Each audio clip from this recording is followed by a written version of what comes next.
d'avoir eu la gentillesse d'approcher. Ça va quitter vos invités. Laurence, collaborateurs, s'ils veulent bien s'asseoir.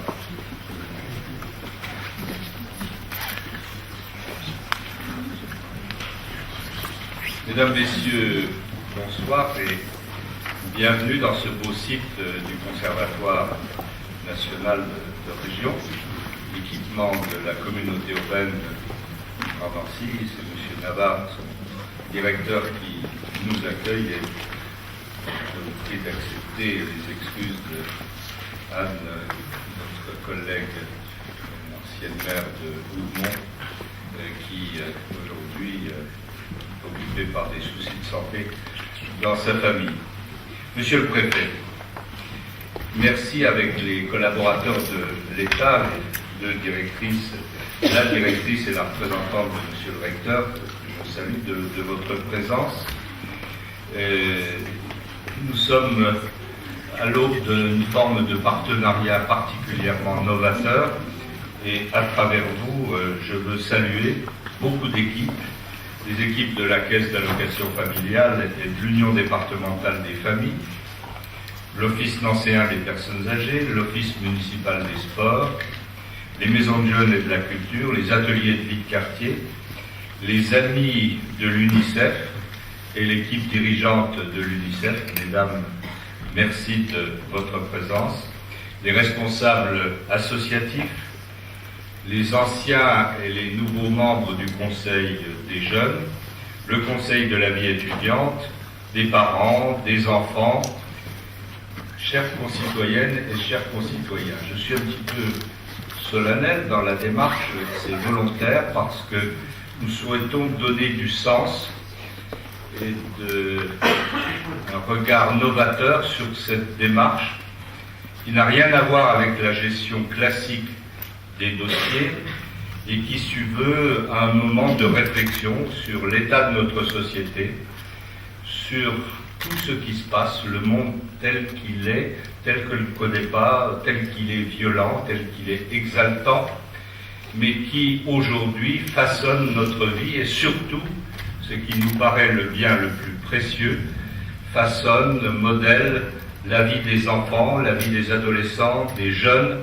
et constitue en quelque sorte le socle de notre avenir dans la pyramide des âges. De 0 à 18 ans, au sens de l'UNICEF, Nancy accorde la primauté à l'enfant et à la famille, et cette place primordiale que nous accordons à l'enfant et aux parents dans la ville est l'un des ciments plus puissants de l'unité des cœurs et de notre unité politique. Et je voudrais dire que la responsabilité fondamentale, monsieur le préfet, des élus, du maire, du conseil municipal, de celles et ceux qui sont les représentants légitimes premiers du territoire, puis ensuite à travers la communauté urbaine qui est faite de la délégation de conseillers des conseils municipaux délégués, mais ça va changer, il y aura plus de légitimité aux prochaines élections, puisque vous pourrez choisir au moment de l'élection municipale les conseillers communautaires qui seront indiqués sur la liste et qui seront les conseillers communautaires. Donc pour la première fois, vous aurez à vous prononcer sur un projet qui incarne à la fois ce qui sera fait au plan de la ville et ce qui sera fait au plan de la communauté urbaine. Cela veut dire qu'il y aura en quelque sorte deux campagnes, puisque, vous le savez, la communauté urbaine joue un rôle et jouera un rôle, y compris d'ailleurs dans les sujets que nous allons évoquer aujourd'hui. Par exemple, ici, nous sommes dans une institution communautaire. Les piscines, c'est la communauté urbaine du Grand Nancy. Bref, nous sommes dans une symbiose entre les 20 communes pour concourir aussi à l'expression de services rendus. Donc cette idée que l'élu de ville, l'élu communautaire sont, je dirais, les tuteurs républicains naturels de l'accompagnement des enfants, des familles, et ce qui nous amène à inspirer, susciter, coordonner un certain nombre de coopérations, nous place en situation légitime de réflexion. Et pourquoi réfléchir alors que nous sommes organisés? Nous sommes organisés, il y a beaucoup d'élus, de talentueux responsables des services qui s'occupent des personnes âgées, de la petite enfance, du monde scolaire, du monde sportif, etc. Mais ce qui aujourd'hui nous est apparu comme une priorité absolue, c'est de cesser non pas de réfléchir et de travailler de cette façon, mais c'est faire le point entre nous qui avons des responsabilités publiques, associatives, individuelles, professionnelles, pour mettre en commun et pour trouver la forme moderne d'un travail en réseau au bénéfice des tout-petits, des enfants, des adolescents, bref, de faire en sorte que ce qui apparaît aujourd'hui comme une primauté absolue, c'est-à-dire notre première richesse, ce sont les enfants, les adolescents, les jeunes qui entrent dans la vie, en ayant le souci de l'intergénération et d'utiliser tous les talents et les savoirs, quels que soient les âges, au bénéfice de la formation de citoyens. Nancy a été, en mars 2003, l'une des premières villes du Grand Est à signer la charte de la ville amie des enfants, sous l'égide de l'UNICEF et de l'Association des maires de France. Je peux vous dire que, comme secrétaire général de l'Association des maires de France, nous sommes bien sur une primauté du rôle des maires et des élus des communautés pour nous préoccuper en premier et avec une légitimité totale, puisque nous n'avons pas de limite à nos compétences, Monsieur le Préfet, la seule limite étant les moyens dont on dispose, n'est-ce pas, par les temps qui courent. Chacun a bien compris qu'il fallait être prudent. Nancy est ville amie des enfants, de tous les enfants et de la diversité des enfants. Et je voudrais donner du sens à ce mot. Ville partenaire à l'écoute et aux côtés des parents, n'est-ce pas, Sophie Maillot? Ville partenaire des associations. Chantal Carraro, et je vois beaucoup de responsables associatifs avec la communauté éducative, avec les tout petits, Elisabeth, on est donc bien dans cette continuité de la vie. Cela fait de nous, tous les citoyens, amis de tous les enfants. Nous avons fait un certain nombre de choses dans des répartitions sectorielles, des engagements concrets dans les quartiers, dans les équipements sportifs et culturels, dans le temps scolaire et périscolaire, avec les parents, avec l'État, Monsieur le Préfet, avec les partenaires institutionnels, les familles, les communautés éducatives au sens large, bref, à ce point, un très grand merci à tous. Et pour célébrer ces 10 ans, la ville, en lien avec la communauté urbaine et humaine, en lien avec l'ensemble des acteurs, propose des états généraux de l'enfant dans la ville. Qu'est-ce que cela veut dire? À l'image de cette ville tolérante et solidaire, qui refuse les extrêmes, nous voulons instaurer une discussion ouverte, intergénérationnelle, généreuse, bienveillante, respectueuse. C'est se donner de l'oxygène. On essaie de sortir des sentiers battus par ces temps de renaissance, et 2013 sera un moment très fort non seulement sur ce regard historique, mais surtout sur les moments d'avenir, sur la façon dont notre société va évoluer.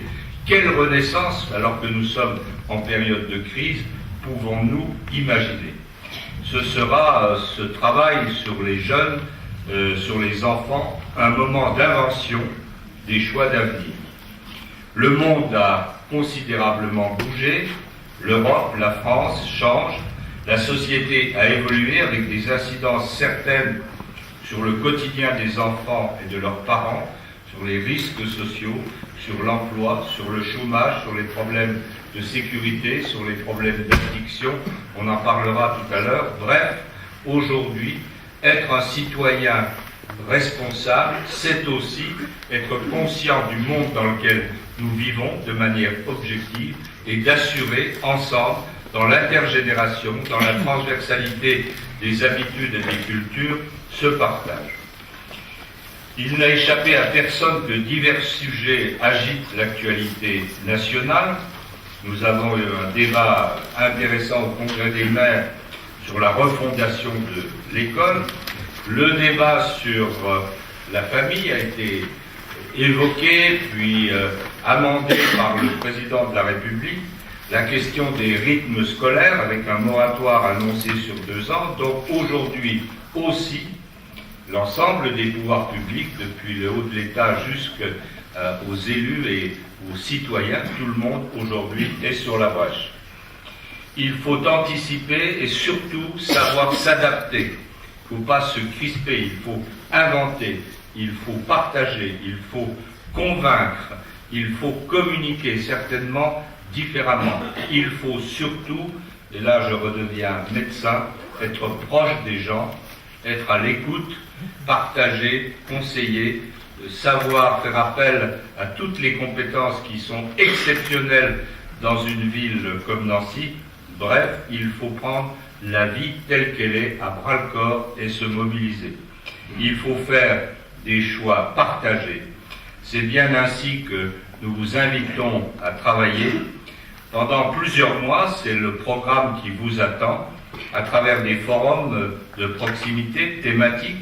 Cette démarche animera l'ensemble du territoire avec une volonté farouche d'être concret, d'être réaliste, de ne pas vouloir refaire ce qui existe.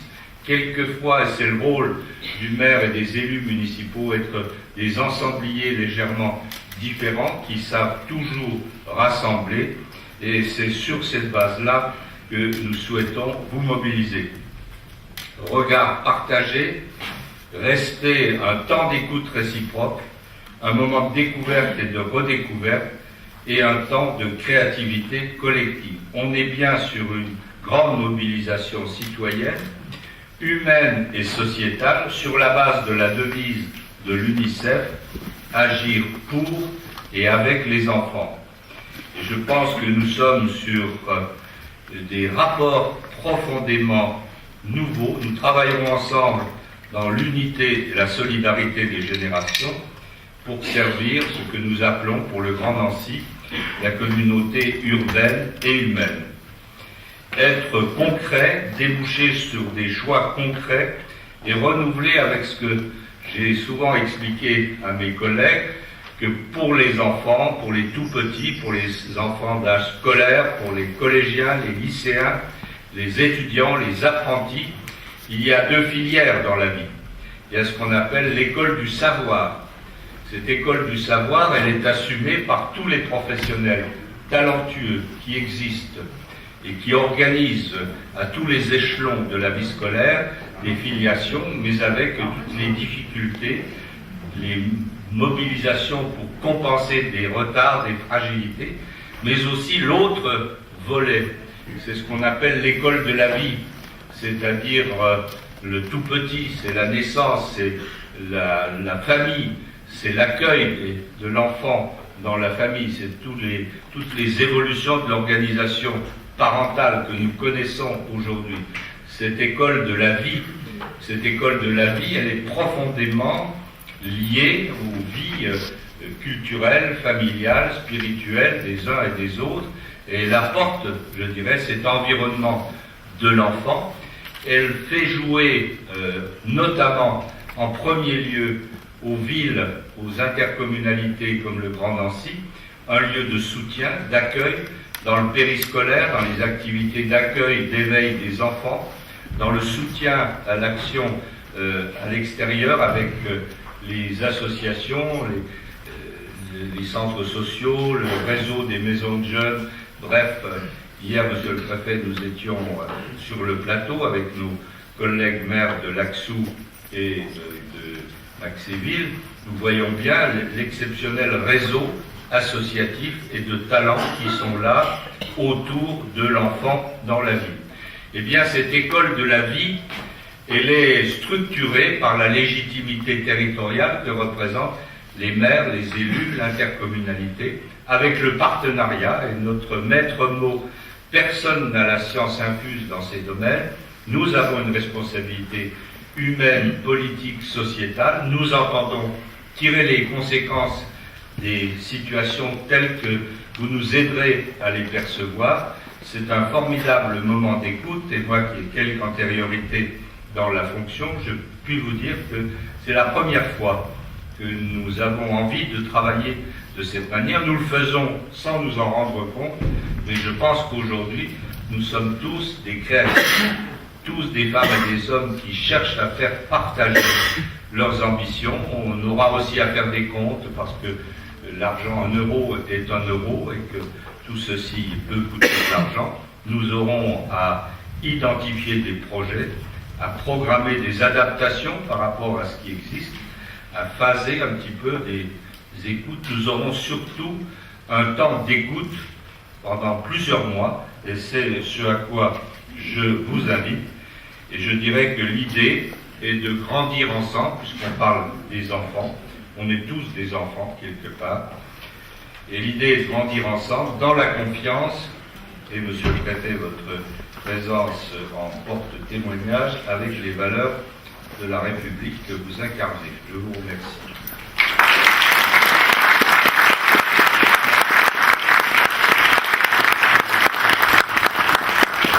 Valérie a coordonné un petit peu cet assemblage. Il y a eu beaucoup de travail préparatoire.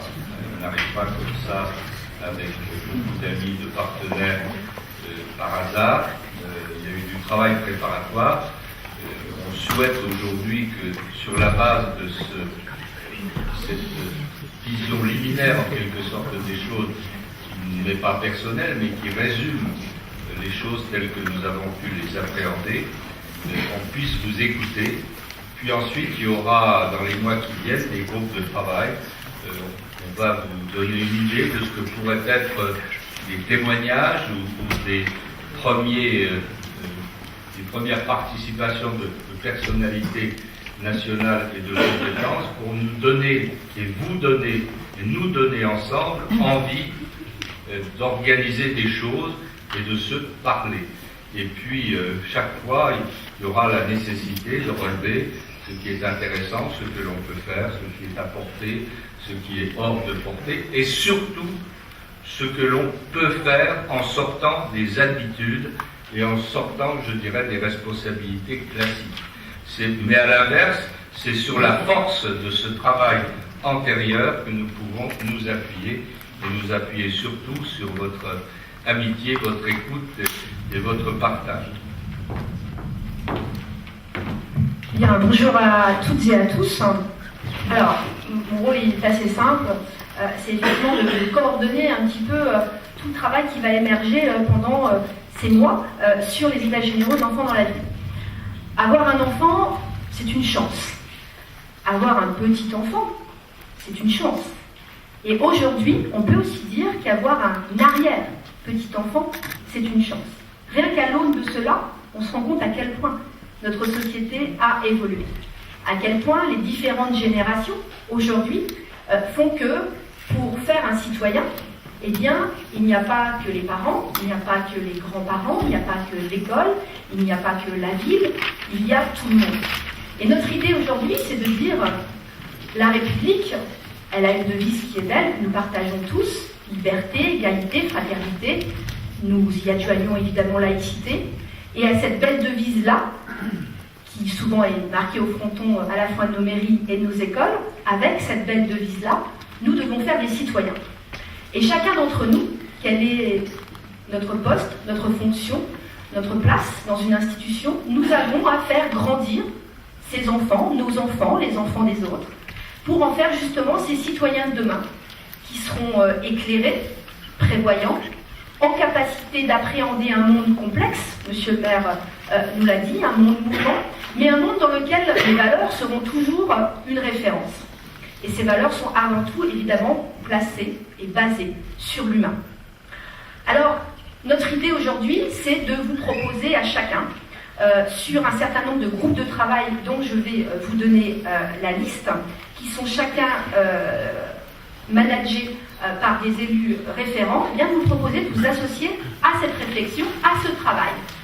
Dont l'objectif, alors ne vous inquiétez pas, ne prenez pas tout de suite des papiers et des crayons, vous allez avoir une petite feuille qui vous sera remise à la fin, sur laquelle il y aura les listes des différents ateliers sur lesquels vous pourrez vous inscrire. On a tout fait pour que vous puissiez écouter sans être obligé de prendre des notes.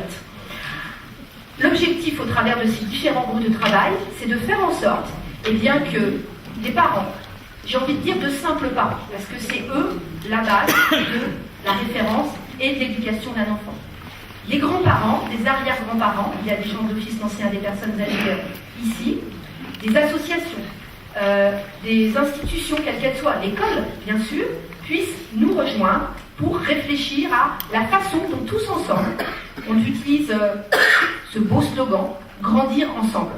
Parce que quand on fait grandir un enfant, on se fait aussi grandir soi-même et on se dépasse en regardant cet enfant grandir. Alors on a identifié un certain nombre de groupes de travail. Le premier, qui sera sous la férule vigilante et très compétente de Sophie Mailleux et d'Elisabeth Laitier, s'appelle « Soutien à la parentalité, grandir dans la ville, les temps de l'enfant ». Alors soutien à la parentalité, tout le monde voit un petit peu ce que ça veut dire. On en parlera tout à l'heure. On sait qu'aujourd'hui, c'est pas forcément évident d'élever un enfant, surtout quand il commence à avoir 13-14 ans. Et que, voilà, il y a besoin certainement d'un accompagnement par rapport à ça. On a un autre groupe de travail qui s'appelle Parcours d'insertion sociale et professionnelle. C'est Laurent Hénard avec Malika Dati qui vont les manager. Une de nos grandes préoccupations à nous parents, c'est que vont devenir nos enfants. Une des grandes préoccupations des grands-parents, c'est que vont devenir nos petits-enfants. Et cette préoccupation-là, on l'a chevillée au corps, j'ai envie de dire, avec la crise en plus, dès la naissance de l'enfant. Ça paraît ubuesque, mais c'est une réalité.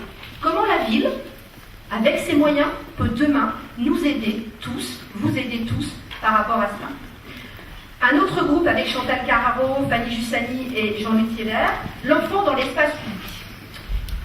La sécurité de nos enfants, leur mobilité dans un espace tranquille, sécure. Faire en sorte que nos enfants se déplacent tranquillement, être certain qu'effectivement tout va bien se passer sur leur parcours de déplacement. Ça aussi, c'est extrêmement important pour tous les éducateurs. C'est dans ce groupe de travail que vous pourrez effectivement donner votre avis là-dessus. Autre thématique très importante pour nos enfants, sur laquelle les éducateurs insistent beaucoup, l'épanouissement. Un enfant, pour pouvoir se révéler, il a besoin de s'épanouir. Et là, c'est Marie-Catherine Talot, avec Catherine Lebon, qui vont pouvoir évoquer toute cette panoplie nécessaire à la créativité de l'enfant. Un enfant, pour exister, il a besoin de créer. Il faut qu'on lui donne aussi les moyens de cette création. Autre thématique, le bien-être de l'enfant, sa santé, dans un cadre et une qualité de vie préservée. C'est évidemment essentiel, en plus, dans une ville comme Nancy, qui fait autorité en la matière. Valérie Jurin, Jean-Marie Schleret participeront, animeront ce groupe de travail. Autre thématique très importante pour nous, qui sommes une ville éminemment rebelle, ouverte au monde, l'ouverture au monde qui passe évidemment pour l'ouverture à l'autre. Cette ouverture-là, elle se manifeste dans la coopération internationale et dans la relation et la connaissance à l'autre. Ce sont à la fois Lucienne Rodercher et Jean-Michel Berlemont qui animeront ce groupe de travail. Et puis, termine sur la place, évidemment, de l'étudiant, dans Nancy, ville étudiante par excellence. Comment est-ce qu'on accompagne des étudiants dans leurs projets au cœur de la cité? Comment on les fait s'épanouir? Comment on les fait aussi, évidemment, avoir cette possibilité de grandir eux aussi dans cette ville? Et là, c'est Claudine Guilla qui assurera ce groupe de travail. Donc vous voyez tous ces groupes, vous allez pouvoir y participer, y travailler, puisqu'on vous demande non pas de venir écouter, mais on vous demande de venir phosphorer.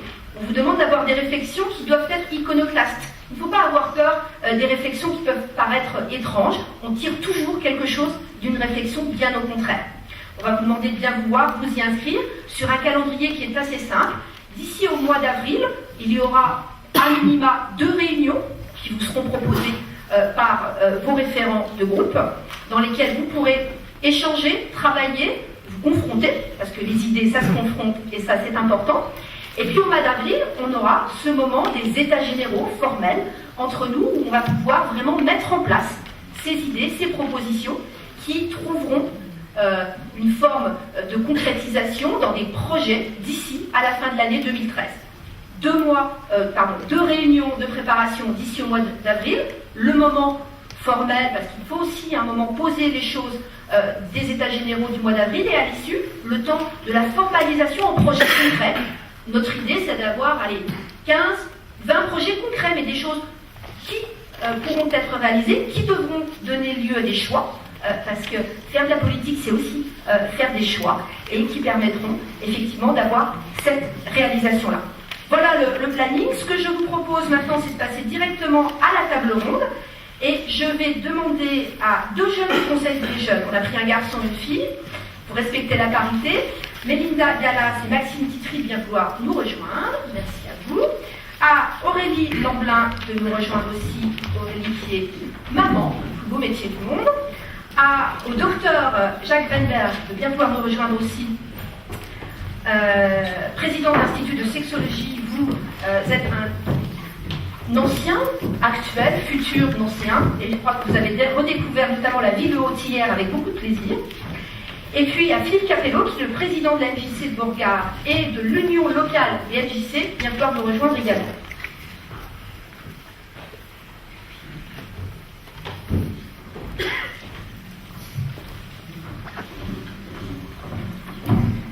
Alors, avant d'avoir un temps d'échange avec vous, parce que c'est aussi ça qui nous intéresse, ce que je vous propose, c'est que les témoins, alors vous savez, on dit les grands témoins, enfin, des témoins, et bien chacun d'entre vous nous livre en quelques mots un petit peu la façon dont vous voyez ces états généraux, la façon dont vous voyez la place de la ville de Nancy dans ces états généraux, ce que vous aimeriez, ce que vous n'aimeriez pas. Qui veut commencer? Allez, mademoiselle. Voilà, Philippe. Allez, monsieur Capello. Bien. Alors moi, évidemment, les états généraux de l'enfant, je trouve ça absolument extraordinaire. Tout simplement parce que c'est, pour une fois, un temps de... Est-ce que vous entendez bien, monsieur Capello? Oui.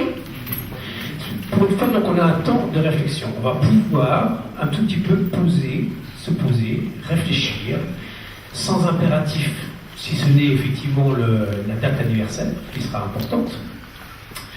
Et je me dis ici, on est tous ou professionnels, ou parents, ou responsables associatifs, ou élus. Et on a tous ce point commun, c'est qu'effectivement nous sommes proches de l'enfance. Mais on a un point commun qui est très très important, beaucoup plus important encore, c'est que nous avons tous été enfants. Il y a plus ou moins longtemps, on a plus ou moins été rebelles, certainement on a contesté les parents, l'autorité, les professeurs, mais on est comme tous là aujourd'hui. C'est que d'un autre côté, peut-être que finalement, l'éducation qu'on a reçue, le petit parrain qui vous a permis de passer d'une situation un petit peu particulière à une volonté plus nette de s'engager quelque part, de s'engager à l'école, de se dire, finalement, ça nous amène à nous réunir aujourd'hui. Alors c'est formidable, parce que là, on va pouvoir un petit peu réfléchir à ce qu'on était, un petit peu réfléchir à ce que l'on fait. Et ça, c'est vraiment une chance extraordinaire d'avoir du temps. Il faut aussi se poser des questions, éviter d'avoir une attitude anxiogène, parce que c'est vrai que la situation peut être complexe, ce n'est pas la première fois, l'histoire nous le rappelle, mais il faut aussi faire attention à ce message que l'on transmet aux enfants, de tout âge, les adolescents, les petits.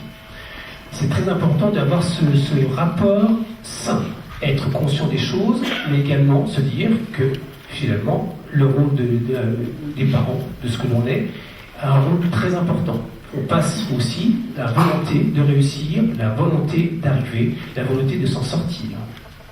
Donc attention à ça. La jeunesse peut avoir des problèmes, mais ce n'est en aucun cas un problème. Donc là, il faut faire attention à cela. Et puis aussi, dans une société où l'avoir a beaucoup d'importance, on va se dire aussi que l'être, c'est quand même le plus important. Voilà, donc je pense qu'on va avoir une chance extraordinaire, on va pouvoir l'utiliser pleinement.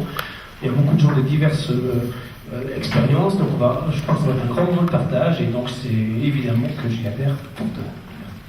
Merci. Je crois que c'est très important, effectivement, et je pense qu'on est vraiment, nous, sous cette présentation-là. C'est positif d'élever un enfant, d'avoir un enfant, de le faire grandir. Il peut y avoir des problèmes, mais c'est effectivement très positif. Aurélie Lambert, vous avez 4 enfants. Alors oui, j'ai 4 enfants, donc je suis arrivée à Nancy il y a 1 an. C'est difficile de passer la commission qui a dit énormément de choses avec lesquelles je suis tout à fait d'accord. Et c'est vrai, moi, qu'en arrivant à Nancy, j'ai été très agréablement surprise par la ville, par effectivement tout ce qui nous était proposé. La vraie plus-value de Nancy, je trouve, c'est la grande plus-value de Nancy, c'est cette journée des nouveaux Nancéens quand on arrive, et qui permet de présenter les MJC, les cartes famille et tout ce que Nancy offre, et qui fait que du coup, on est tout de suite au courant de ce qui se passe. Et c'est vrai que du coup, pour moi, ces états généraux, c'est participer, éventuellement témoigner, enfin, peut-être y prendre part, ça sera une façon de rendre encore ma petite pierre pour rendre encore meilleur cet accueil et toute cette offre de la ville. Quel âge ont vos enfants? Alors mes enfants, c'est assez représentatif. J'ai une lycéenne qui a 16 ans, un collégien qui en a 14, donc c'est première, troisième. Et j'ai 2 enfants à l'école primaire, l'un qui est en CE2, je réfléchis parce que ça va vite, et l'autre qui est en CP. J'allais dire maternelle, mais en fait non, il était en CP. Donc ça passe vite, ouais. Et du coup, et c'est vrai que ces 4 enfants profitent, dans le bon sens du mot, profitent énormément de Nancy. Ils vont à la MJC, ils vont dans des musées grâce à la carte Nancy Famille, ils ont pu aller à l'opéra parce que c'est facile et pas cher. Voilà, donc on va voir comment on peut s'améliorer. Peut-être que. Non, mais je suis sûre qu'il y a déjà énormément de choses très très positives et je suis sûre qu'on peut élargir encore ce panel. Merci. Alors, Mélinda, et vous? Qu'est-ce que vous avez... Mettez le micro en face de votre bouche, voilà. Voilà. Dites-nous simplement, qu'est-ce que, pour vous, ces états généraux? À votre avis, comment est-ce que... Qu'est-ce que peut attendre un enfant, vous qui êtes une toute jeune fille? Qu'est-ce que vous attendez d'une ville pour vous aider, pour vous faire grandir, pour vous accompagner? En fait, simplement...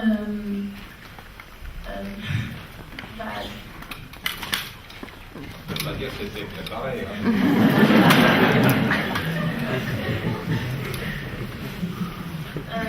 Une ville où... Vous êtes peut-être quoi dans la vie? Pour l'instant, je suis en première bac pro accompagnement et service à la personne. Donc au lycée Marie-Immaculée, et je suis également élève au conservatoire ici, et puis membre du conseil des jeunes de la ville de Nancy. Qu'est-ce que vous faites au conseil des jeunes? Cumulé.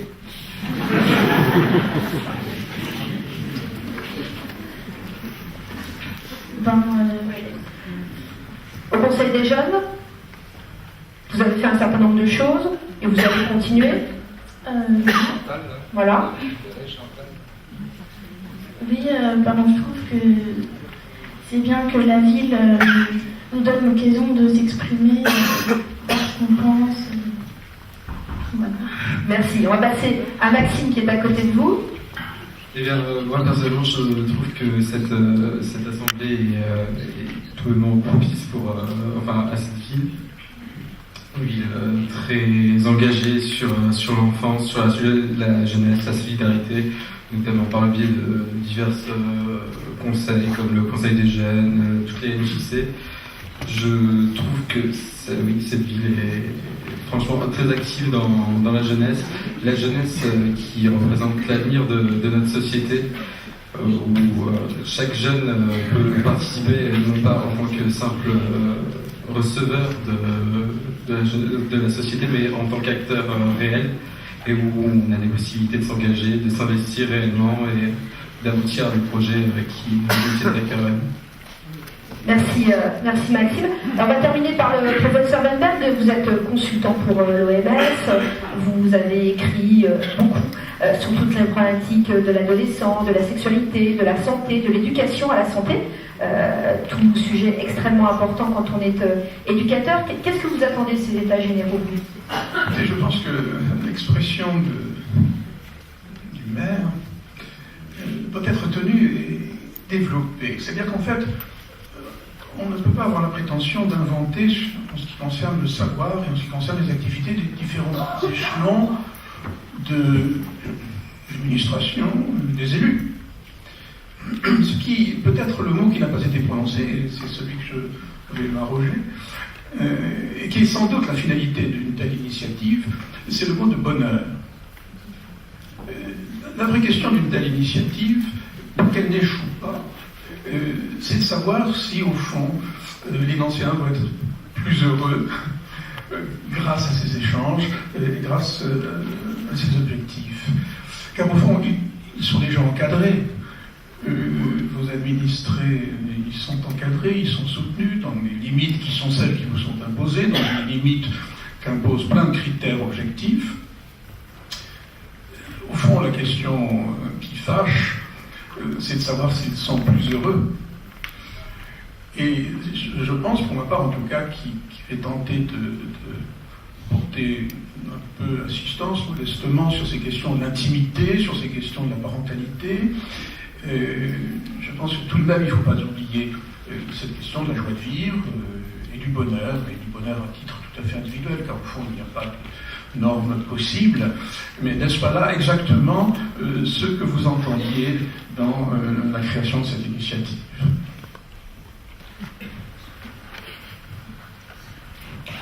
Et pour moi, le bonheur? Je ne sais pas, c'est Alors, je suis très heureux, comme disait le bon vieux roi Stanislas, le vrai bonheur, c'est de faire des gens heureux. Alors, aujourd'hui, il y a de la vraie misère. Il y a des drames sociaux, il y a des problèmes de sécurité publique, il y a des problèmes d'addiction, de drogue, il y a des problèmes de chômage. Donc le bonheur, je te rejoins Jacques, c'est effectivement une quête à la fois individuelle et collective, une quête familiale, mais il y a aussi aujourd'hui le besoin de faire un état exact des difficultés qui sont celles que notre société traverse. C'est pas par hasard si aujourd'hui il y a un nombre de chômeurs important, s'il y a besoin de susciter des vocations, s'il y a besoin d'encourager, de compléter des efforts éducatifs par une assistance qui permet à ceux qui sont en situation de décrochage de pouvoir rester sur le chemin de la vie. Et c'est tout cela aujourd'hui. Et c'est effectivement cette connaissance intime des difficultés, objectives, mais aussi des réussites. Il y a beaucoup de réussites. Il y a beaucoup, je voyais hier dans le collège sur le plateau, le collège Claude Lelorrain, un proviseur exceptionnel, talentueuse, qui savait mobiliser des équipes, qui savait accueillir des jeunes. Il faudra que nous trouvions aussi des enseignants qui nous disent comment se font quelquefois de manière brutale, voire violente. On a souvent sur les ondes ou à la télévision des reconstitutions de moments de violence de plus en plus jeunes à l'école. C'est tout cet aspect, tout n'est pas... j'allais faire un peu de politique, je disais tout n'est pas rose, mais on est bien dans une logique aujourd'hui où il faut cette qualité d'écoute et cette capacité objective de comprendre. Parce qu'il y a beaucoup de schémas classiques, il y a beaucoup d'habitudes. Or, le monde, et c'est peut-être, ce sera pour moi, pour terminer ce court propos, ce qui me frappe comme médecin, je ne sais pas Jacques ce que tu en penses, mais c'est l'accélération de la vie et des risques dans le monde, des mutations qui font que notre société n'est pas prête, n'est pas habituée, ne sent pas, n'a pas les moments de mobilisation, de pressentiment et d'organisation qui sont aujourd'hui nécessaires pour faire face à la rapidité, à la brutalité de ce changement. Il faudra aussi, ça n'a pas été évoqué, mais moi je suis frappé sur, je ne sais pas ce qu'en pensent nos amis rhumatologues, mais tout le monde a le pouce qui travaille beaucoup. Vous avez tous ici le pouce qui travaille sans arrêt, même pendant notre réunion. Donc, quelle est l'influence de cette évolution, de cette communication en temps réel sur la vie des plus jeunes d'aujourd'hui. Quand vous allez consulter, souvent les Français ont fait un petit coup de Wikipédia et ils arrivent en salle d'attente, ils pensent en savoir beaucoup sur leur sort et leur situation. Ça, c'est peut-être aujourd'hui l'élément le plus novateur qui s'est imprimé dans nos habitudes, dans nos changements de rythme de vie. Et quelles sont les répercussions sur l'enfant? Les rythmes, on a parlé du rythme du temps de l'enfant. Ce sont des temps, on ne peut pas compulser à l'infini. Et l'enfant a besoin de temps, il a besoin de sommeil. Et quelles sont les heures consacrées à la télévision, aux jeux vidéo, etc.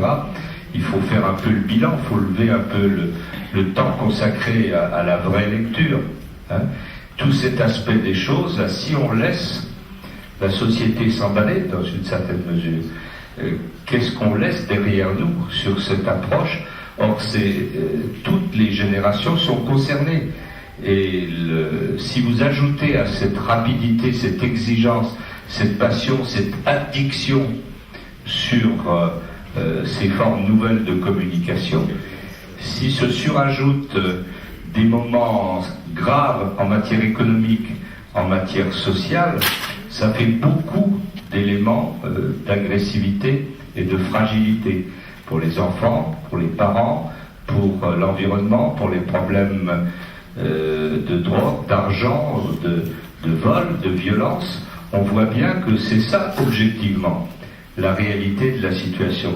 Et on ne peut pas, à ce jour, se contenter de réflexions traditionnelles de gérer le service des écoles, de gérer, encore faut-il que ce soit parfaitement fait, et il faut aussi s'étendre cette plus-value liée à la réflexion. À partir de ce moment-là, je pense que cette réflexion partagée, c'est aujourd'hui ce qui manque souvent à notre société. On partage ou on ne partage pas. On est pris dans le rythme des déplacements, des temps de parcours, des familles monoparentales. Aujourd'hui, quelle est la conséquence de la monoparentalité sur l'éducation, l'éveil des enfants? Bref, il y a toute une série d'éléments dont il faut parler. Et je pense, au-delà de vous inscrire, il y a peut-être une chose que je souhaiterais vous demander, c'est indiquer des femmes, des hommes, des responsables associatifs qui pourraient, selon vous, être entendus, qu'on puisse dialoguer avec eux, qu'on ait nous-mêmes ici, dans cette salle, au-delà de cette inscription sur des groupes de travail, l'envie de rencontrer d'autres personnes. Et je pense que ce besoin de rencontre, c'est peut-être de là que nous tirons le plus de bonheur de consacrer quelques heures à ces états généraux pour nos enfants. Merci. Alors, je travaille un peu. Effectivement, nous sommes en train de décrire les deux situations opposées entre lesquelles doit s'exercer la vie de chacun. Je vais revenir pour finir cette toute petite présentation sur un souvenir personnel, puisque je peux représenter ici un ancien étudiant de Nancy qui, il y a 50 ans, avait été très touché par un seul mot, Salle Poirel, à l'époque. L'année universitaire se terminait par la grande conférence. Et le recteur de l'école, je crois, le recteur de l'époque, pardon, avait donné une espèce de ligne directrice pour l'avenir des jeunes qui étaient devant lui. Et il disait, soyez curieux. Je me suis souvent souvenu de cette injonction, la curiosité. Je parlais tout à l'heure du bonheur, mais être curieux aussi, ça va être peut-être un leitmotiv pour tous ces jeunes que l'on va rencontrer et tous ces éducateurs et tous ces responsables. C'est-à-dire au-delà de la sortie des habitudes de pensée, des habitudes d'action, découvrir le rôle très important de la curiosité. Et voilà peut-être un premier thème de réflexion pour nous tous. Alors merci. Peut-être le moment de passer à un échange avec vous dans la salle. Il y a M. Pansafi, qui est ici pour le Grand Nancy, avec lequel nous sommes en lien. Est-ce qu'il y a des réflexions? Est-ce qu'il y a une demande de prise de parole? Il y a une deuxième rang. Voilà.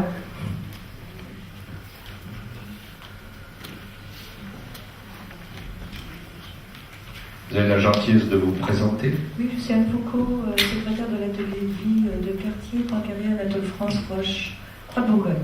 Je voudrais préciser que déjà, à l'occasion des ateliers de la fabrique ou à d'autres ateliers, à chaque fois, moi, je voudrais qu'on mette une petite case autre tout au bout des ateliers possibles. Moi, ma spécialité, ça a été très longtemps sur endettement. Je tire des signaux d'alarme partout au sujet des enfants. On ouvre des livrets, des comptes bancaires à tire-larigot, on leur propose des cartes dès qu'ils ont le bac avec 50 € dessus. Le même système complètement abject, je pense, anti-éducatif se produit avec la petite boîte qui pèse 27 grammes, où on a des films gratuits, des CD gratuits, et toutes ces choses font que, quel que soit l'effort que nous fassions tous autour avec les enfants, il y a un pourrissoir qui s'installe qui est extrêmement dangereux. Il ne faut pas oublier qu'il faut simplement 18 bougies pour avoir 18 ans. Et se retrouver même, j'ai vu, je donne un seul exemple, j'ai vu des artisans en difficulté très graves qui ont transféré le jour de leurs 18 ans une partie des difficultés de l'entreprise au nom de leur enfant pour pouvoir s'en sortir.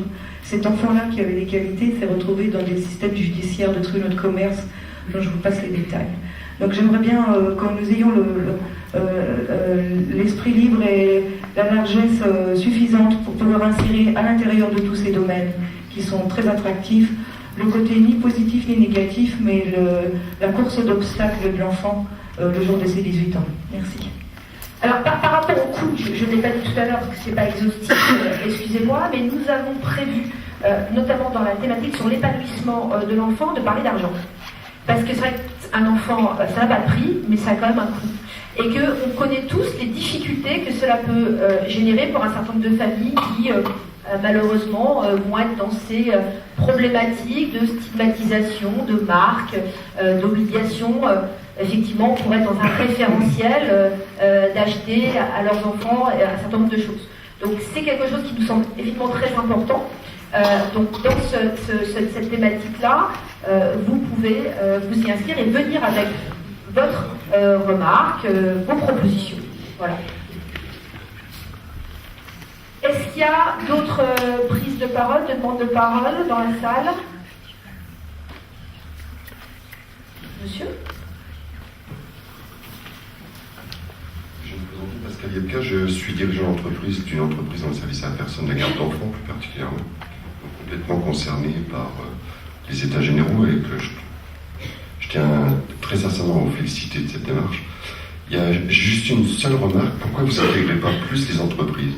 Dans tout le discours que je viens d'entendre, à aucun moment j'ai entendu qu'on pouvait peut-être y intégrer les entreprises, parce qu'à un moment, certes, il y a l'enfant, mais à un moment, il y a aussi l'intégration de l'enfant ou de l'adolescent dans le monde de l'entreprise et quelle va être son intégration demain.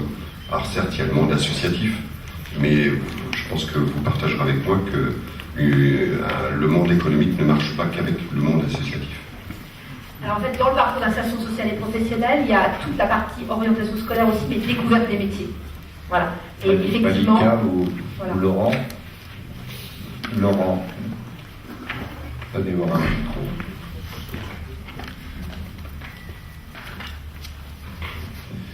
Non, je pense que ce que vous vouliez dire, c'est qu'il y a aussi des entreprises qui procurent des services aux familles, aux parents et aux enfants. C'était aussi ça le sens de votre remarque, c'était dans les deux sens.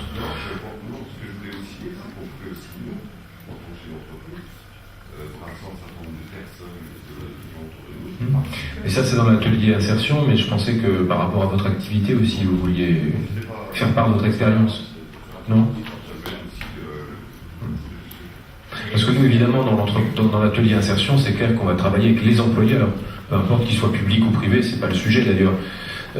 Quelqu'un qui intervient auprès des enfants, quelqu'un qui est peintre, qu'il soit dans une mairie ou dans une entreprise, il pratique le même métier. Et souvent, il l'apprend avec les mêmes maîtres d'apprentissage ou les mêmes formateurs.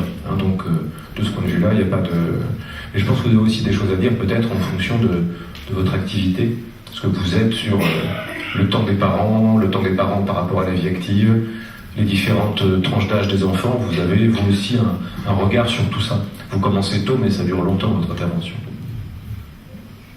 Voilà, donc vous pouvez vous inscrire au stand de groupe. Voilà. D'autres, monsieur? Allez, ça vient bon. Bonsoir.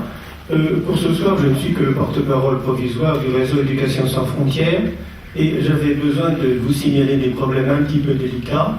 Des enfants de sans-papiers qui sont arrivés depuis plusieurs mois à Nancy ne sont toujours pas scolarisés. Et ça me paraît extrêmement fâcheux. Je crois qu'il y aurait besoin qu'il y ait un dialogue un peu approfondi entre toutes les personnes qui ont à s'occuper de ce problème. Merci. Je pense qu'on aura d'ailleurs avec les acteurs éducatifs et dans la globalité des services de l'État, on n'exclura aucun problème. Y compris avec les associations qui ont délégation de services publics. Absolument. Une autre expression? Monsieur Pansalfini.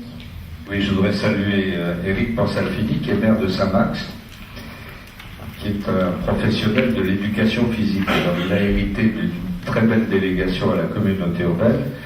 Il s'occupe naturellement de sport et plus particulièrement du pôle aquatique.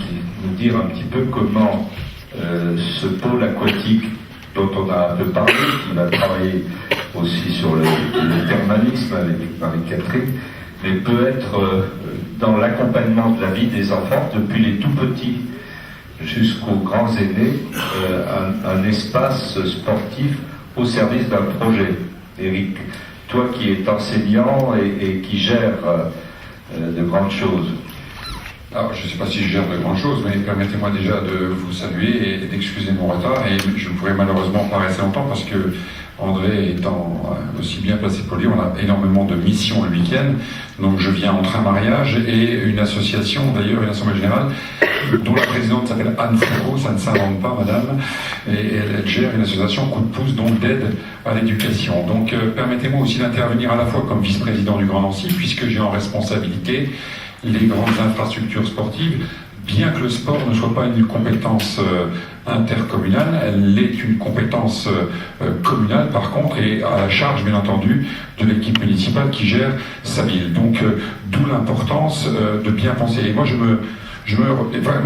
quand je regardais cette affiche-là, je me disais états généraux de l'enfant, j'aurais bien mis à côté états généraux aussi de la parentalité, et j'aurais bien mis aussi états généraux de l'adulte.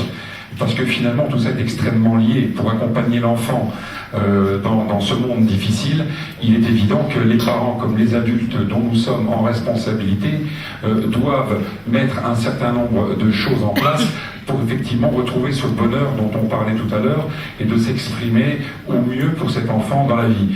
Donc, et moi je ne serai pas très long dans mon propos, bien qu'il y ait beaucoup de choses à dire étant professeur d'éducation physique, j'ai la chance d'intervenir dans une discipline qui concourt à la formation d'un individu, d'un enfant en particulier, et dans la délégation qui est la mienne pour le Grand Nancy, ces grandes infrastructures sportives, même si elles ne sont pas dans le domaine du sport de la compétence, elles permettent quand même à l'enfant et aux enfants de s'exprimer.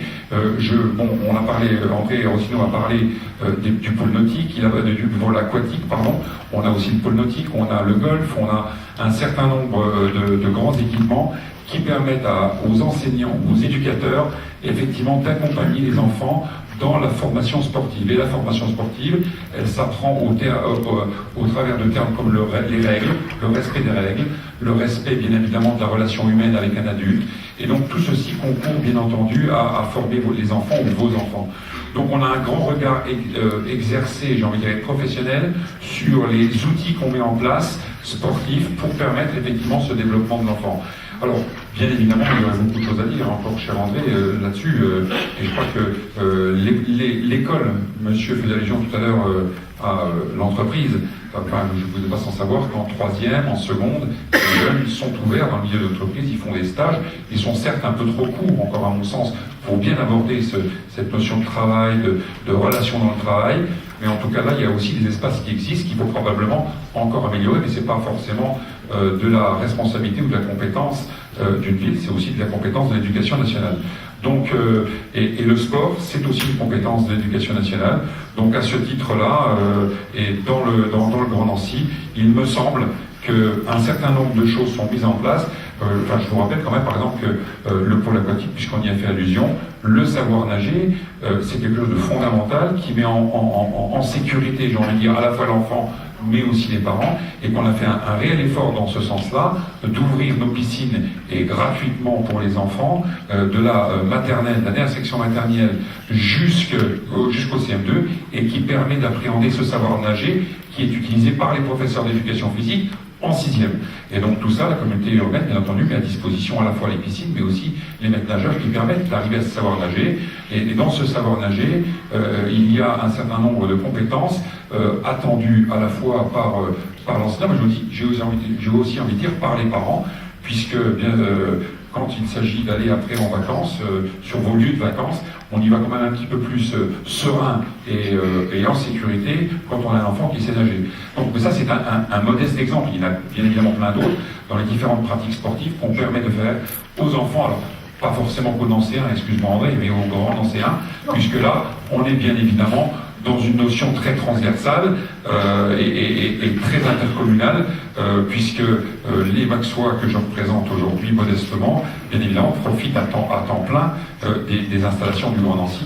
Donc c'est ça aussi une intercommunalité, c'est une mise en résonance d'un certain nombre de compétences et d'outils qui permettent effectivement à vos enfants de grandir, on va dire, dans le meilleur format possible.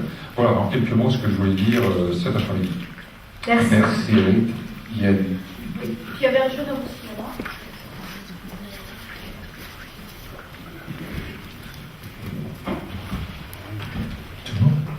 C'est toi le jeune. Merci. Jean-Paul Lacresse, le président de l'UDAF, l'Union départementale des associations familiales, qui regroupe en Meurthe-et-Moselle des fédérations de familles et des associations familiales, 114 dans le département, et qui représente 12 000 familles, et chacune dans ses diversités. C'est-à-dire qu'on a un panel d'associations familiales qui agissent plutôt dans un angle ou sous un autre angle. Et donc on est très attentif évidemment à la tenue des états généraux de l'enfant dans la ville, et on y participera autant qu'on le pourra.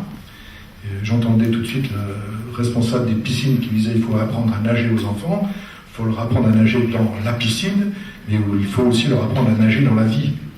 C'est-à-dire que notre rôle d'adulte, quelle que soit notre fonction, c'est justement de faire que les enfants qui ont droit à l'innocence, ça c'est aussi un droit fondamental des enfants, le droit à l'innocence, on ne doit pas les charger particulièrement de toutes les difficultés et les traumatiser par toutes les difficultés. Néanmoins, notre fonction d'adulte, c'est de les conduire petit à petit vers la notion d'être citoyen éclairé. Citoyen éclairé, ça veut dire un citoyen avec un esprit critique développé. C'est-à-dire qu'à tout moment dans la vie, l'enfant devenu adulte doit exercer son esprit critique, et quand j'entends que on essaye d'abuser les enfants dans des questions de banque, ou des questions de commerce, ou de mercantilité, etc., il faut toujours que l'adulte responsable éclairé ait son esprit critique, et qu'il sache se dire, et qu'il puisse se dire à quel moment on est sérieux avec moi, et à quel moment on se moque de moi, et à quel moment on essaye de m'exploiter. Voilà. Et donc, c'est toute la démarche. Donc, concourir à la réussite de ces états généraux, nous y apporterons toute notre capacité. Merci. Merci, Monsieur le Président. Il y avait un jeune homme là-bas, pendant qu'on lui donne un micro. Voilà.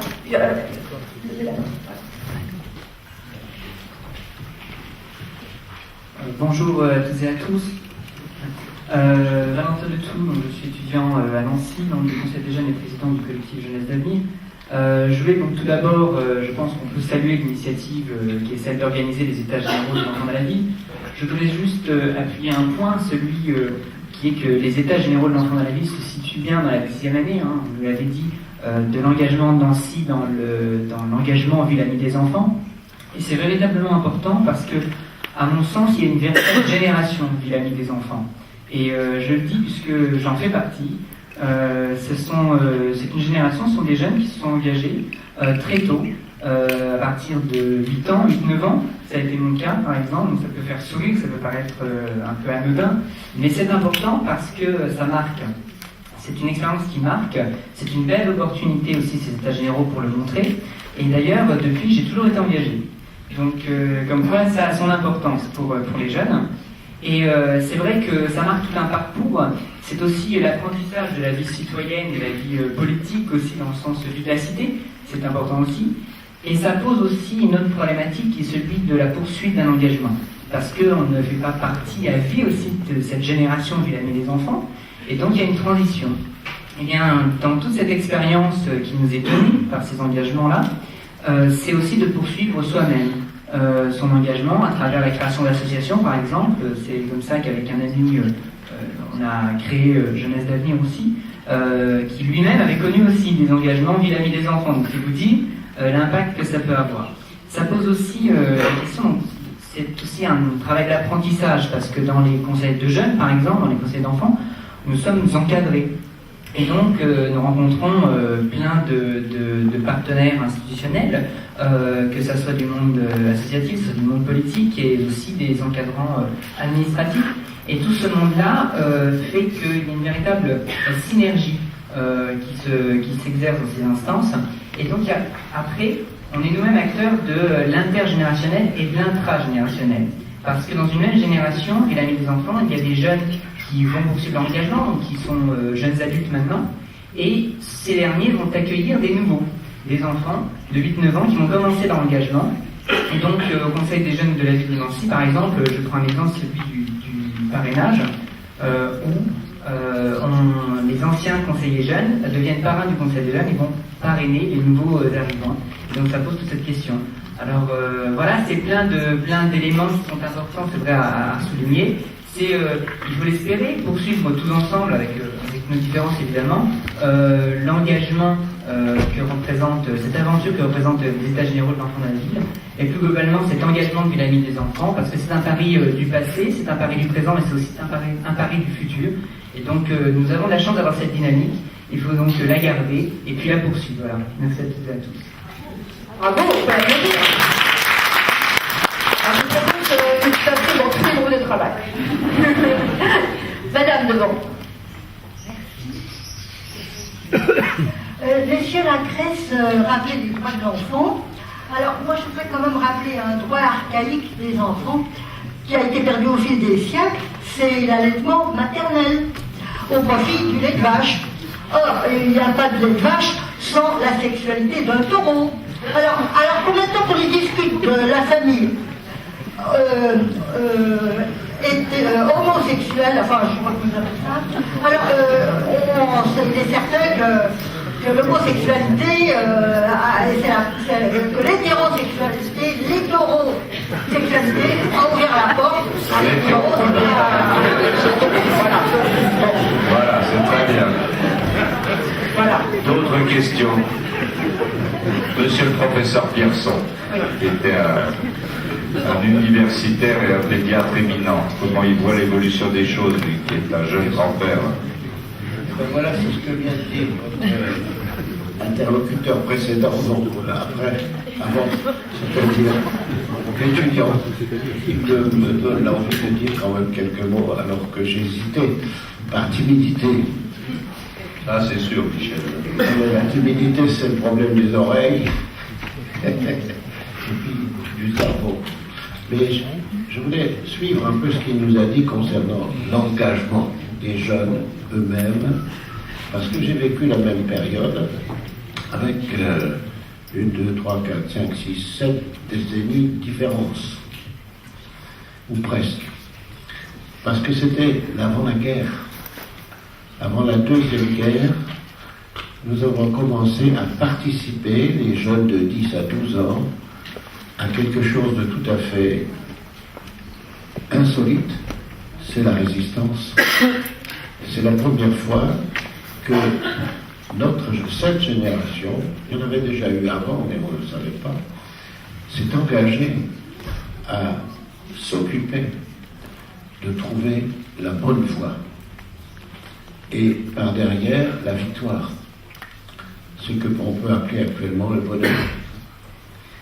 Et puis quelques années après, quand nous avions son âge, nous sommes aussi engagés dans des associations pour protéger soit les enfants plus jeunes, soit les plus grands. Et ça, c'était, disons, grosso modo, vers les années 60, 50, 60.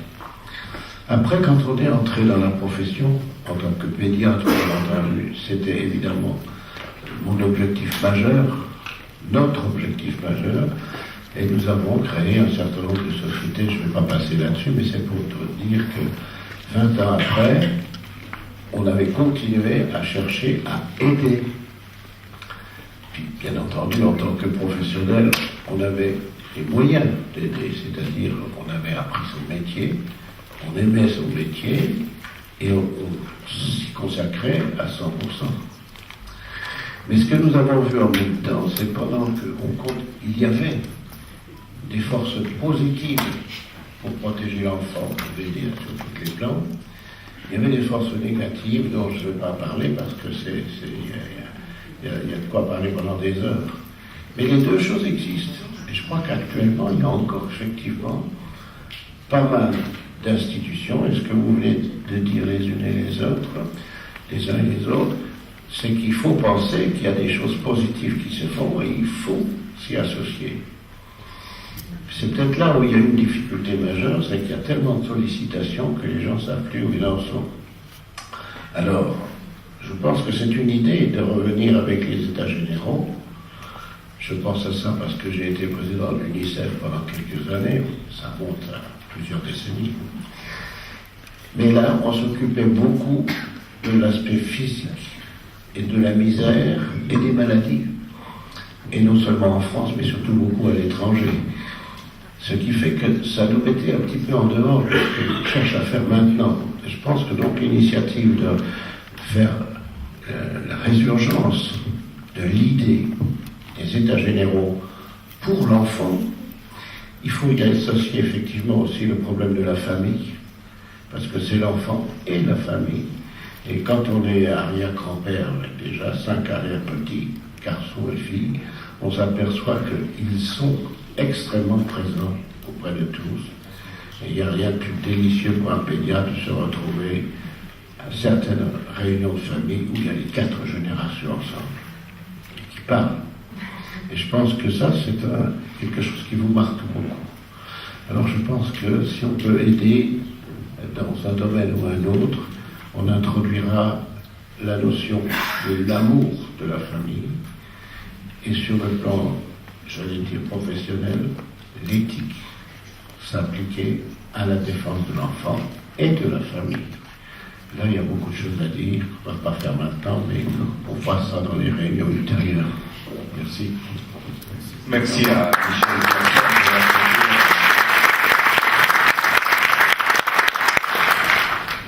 Par rapport à l'enfant, c'est vrai que vous êtes plusieurs à avoir dit qu'il faut ajouter la famille, les parents, c'est vrai. On a choisi l'enfant parce que ce qu'a dit M. Capello tout à l'heure et tout à l'heure ce que nous avons ressenti, on est tous des enfants. Et certaines personnes n'ont pas d'enfants. Et il nous semblait important, par contre, de dire que tous, à un moment ou à un autre, on devient éducateur, quelle que soit la place qui est la nôtre, dans une échelle, dans une institution, dans un milieu. Et c'est aussi important d'exclure personne, mais d'intégrer tout le monde. Donc cette idée d'enfant, nous avons trouvé, permettait de rassembler vraiment chacun. Peut-être que nos grands témoins là ont envie de redire des choses. Merci, parce qu'en fait on parlait de la famille et des parents. En fait, quand Madame parlait, quand Monsieur qui est parti, qui s'occupait du sport, voilà. Et ce que disait Monsieur le maire à propos de la société qui évolue très vite, donc je pense que vous parlez des médias, d'Internet, de toutes ces choses-là.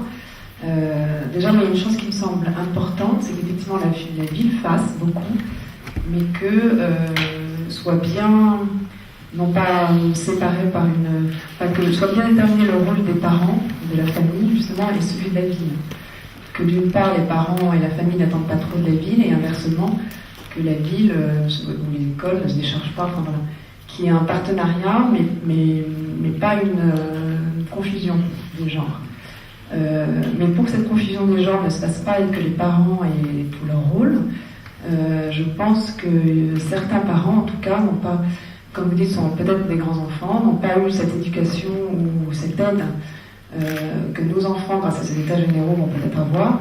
Et je pense qu'il faut effectivement les inclure dans ces états généraux, par exemple, en expliquant à certains parents que tous les dangers du microcrédit, du surendettement, de la consommation à outrance, ou les dangers effectivement d'Internet, parce que certains parents sont obligés de travailler énormément et malheureusement ils ne sont pas assez présents, donc ça c'est très important.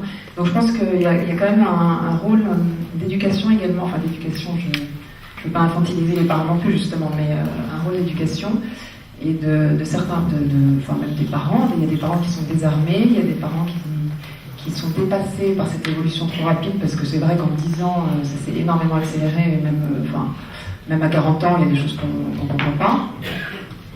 Et puis monsieur parle également du bonheur, et le bonheur des enfants passe évidemment par le bonheur des parents.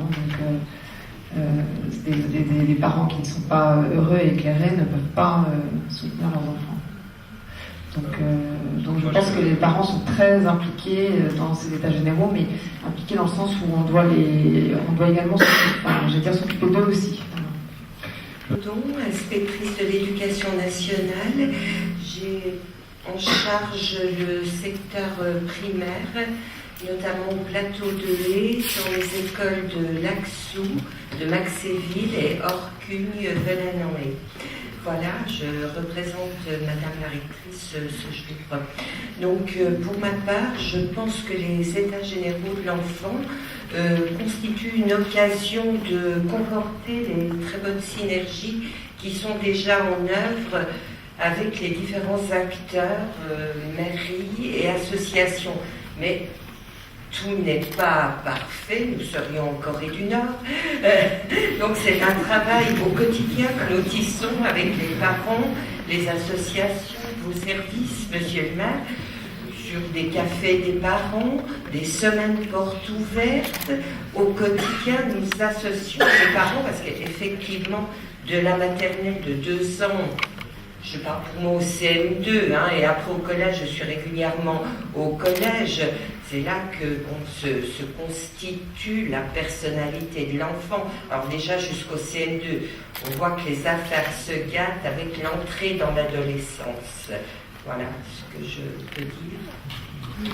Et Madame la directrice. Vous avez posé, et vous monsieur, beaucoup de questions en une seule. À savoir aujourd'hui la problématique la plus importante que nous rencontrons, nous qui travaillons au sein d'une collectivité, et la conciliation entre le temps professionnel et la vie de famille.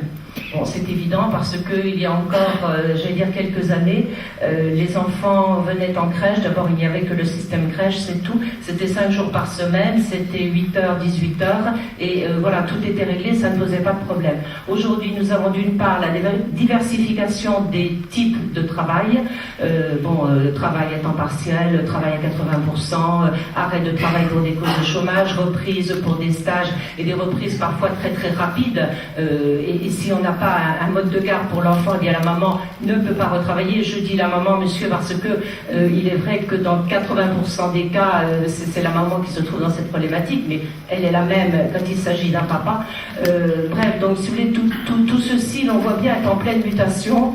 Et le gros travail, la grosse difficulté aujourd'hui, c'est la qualité de l'accueil. Alors quand je parle de qualité de l'accueil, c'est bien évidemment pas la qualité des professionnels qui, là je m'en porte tout à fait garant, dans notre ville est, j'allais dire, extrême, et nous avons, quels que soient les modes de garde, des professionnels qui sont vraiment là, présents, formés pour les enfants. Mais quand je parle de qualité, c'est d'arriver à coller au maximum aux besoins des enfants et aux besoins des familles. Parce que bien évidemment, on parle des états généraux de l'enfant, mais un enfant, il ne vient pas du ciel comme ça. Donc derrière un enfant, il y a forcément une famille avec toutes toute la problématique des diversités des familles, monsieur le maire. Ça aussi, nous le savons bien. Hein, voilà, la famille, un papa, une maman, les familles monoparentales, les familles qui connaissent des drames, des ruptures, et pour lesquelles il nous faut très très vite aussi arriver à trouver une solution de mode de garde. Alors, nous y travaillons. Je dois dire avec beaucoup d'attention, avec beaucoup de réflexion, avec les professionnels, avec la direction du service petite enfance, pour essayer au quotidien d'améliorer avec les contraintes qui sont les nôtres. Et puis le deuxième point, bon, je voulais dire aussi, si vous me permettez encore 2 minutes de micro, c'est, puisqu'on parle beaucoup de soutien à la parentalité, c'est la différence entre le soutien aux parents et le soutien à la parentalité. Et ce n'est pas du tout la même chose. Bon, je me permets cette précision parce que par ailleurs, bon, je représente l'Association des maires de France, le Comité national de soutien à la parentalité. Voilà, et il faut savoir qu'il a été créé il y a 2 ans, et il faut savoir que dans ce comité, les différents membres ont déjà mis presque une année pour arriver à trouver une définition précise de ce qu'on entendait par parentalité. Voilà. Et après, par soutien à la parentalité, qui est encore autre chose. Le soutien aux parents, c'est tout ce que l'on peut faire, justement, pour aider les parents dans leur vie quotidienne et pour aider à concilier vie familiale et vie professionnelle. Donc là, on retrouve tout le panel des modes de garde. Le soutien à la parentalité, c'est soutenir les hommes et les femmes uniquement dans leur fonction de parents. Voilà, c'est là que se situe le soutien à la parentalité et toute la difficulté, et après je m'en arrêterai là, nous en reparlerons plus tard, est d'arriver, que ce soit pour l'État, monsieur le préfet, ou que ce soit pour les collectivités, à ne pas empiéter dans la sphère privée. Bon, madame, vous en parliez un petit peu, hein, c'était une des problématiques que vous souleviez, c'est-à-dire arriver à bien faire, j'allais dire, le partage, mais tout en les faisant travailler ensemble entre la sphère privée et la sphère publique. C'est-à-dire que l'État et les collectivités doivent, pour les parents, être des facilitateurs, mais en aucun cas, bien sûr, des prescripteurs. Parce qu'un parent reste un parent, et pour nous, les parents sont les premiers éducateurs des enfants. Voilà. Donc, nous devons arriver aux côtés des parents, ne pas se substituer, faire avec, aider, permettre, mettre nos connaissances, nos savoirs, nos compétences bon, pour les parents, mais savoir s'arrêter où nous devons nous arrêter. Quelquefois méchant, cruel. Et moi, ma question est, est-ce que dans ces ateliers, donc on va parler de ces problèmes, et comment pourrait-on apporter un peu de bonheur à ces enfants et changer le regard des enfants vis-à-vis du handicap? Alors peut-être qu'au travers de la thématique du bien-être de l'enfant et du cadre de vie, vous savez qu'on a déjà travaillé sur la place de la personne handicapée dans la vie, mais il y a encore beaucoup de choses à faire, j'en suis parfaitement consciente. Vous pourriez peut-être apporter une expérience et des propositions, parce que l'objectif aujourd'hui c'est des propositions concrètes dans cette thématique sur le bien-être de l'enfant, où effectivement on parlera santé, place de l'enfant dans la cité par rapport à des problématiques qui peuvent exister à un moment ou à un autre. Par rapport à l'école du savoir, l'école de la vie, certains dans certaines tribus africaines, certains disent qu'il faut tout un village pour élever un enfant. Eh bien justement, avec le rôle des parents que vous soulignez tout à l'heure, madame, tout ce qui est autour de la famille va participer de cette éducation du jeune, de l'enfant et du jeune. Alors, on parlait tout à l'heure du réseau socio-éducatif. Il faut savoir qu'à Nancy, on a un réseau socio-éducatif très dense, très actif, qui est, je veux dire, plein de bonne volonté. Nous participons à travers des contrats de mission, à travers aussi des conventions pour armer ces associations, et pour certaines d'entre elles, le réseau très dense des MJC. Nous avons ici le représentant de l'union locale, le président de l'union locale des MJC, les différents directeurs et présidents des MJC et de nombreux acteurs du secteur socio-éducatif. Et ce réseau très dense, qui nous est reconnu d'ailleurs par les habitants, mais aussi au-delà, participent, font et je veux dire, aide à grandir, à faire grandir nos enfants et nos jeunes. Et ensuite, bien sûr, vous le disiez, madame, avec et en partenariat avec l'éducation nationale, par exemple au niveau des comités d'éducation à la santé et à la citoyenneté, par rapport aussi à la mallette des parents, où le réseau socio-éducatif, la ville de Nancy à son entrée dans l'éducation nationale.